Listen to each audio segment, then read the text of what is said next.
High cuties, egg curry చూపిస్తా వచ్చేయండి. Boiled eggs, ఉల్లిపాయ, టొమాటో, పచ్చిమిర్చి, కరివేపాకు, అల్లం వెల్లుల్లి పేస్ట్, ధనియా పొడి, జీలకర్ర పొడి, గరం మసాలా, ఉప్పు, పసుపు, కారం. ఫస్ట్ ఆయిల్ వేసి ఆయిల్లో ఎగ్స్ని ఫ్రై చేయాలి. అవి ఫ్రై అయిపోయాక పక్కకు పెట్టుకుని అదే ఆయిల్లో కరివేపాకు, ఉల్లిపాయలు, పచ్చిమిర్చి వేసేసుకోవాలి.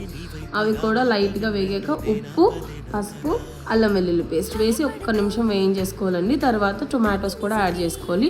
ఆ మూడింటిని మగ్గించేసుకోవాలి. సో ఆ మూడు కూడా మగ్గిపోతే తర్వాత మనం ఇందులో కారం యాడ్ చేసుకోవాలి. మన టేస్ట్కి సరిపడినంత కారం కూడా ఒక్కసారి అటు ఇటు తిప్పేసి ధనియాల పొడి, జీలకర్ర పొడి, గరం మసాలా, జస్ట్ కొంచెం అండి గరం మసాలా, అవి కూడా వేసి ఒక్కసారి అటు ఇటు తిప్పేసుకోవాలి. తర్వాత ఎగ్స్ని యాడ్ చేసుకోవాలి.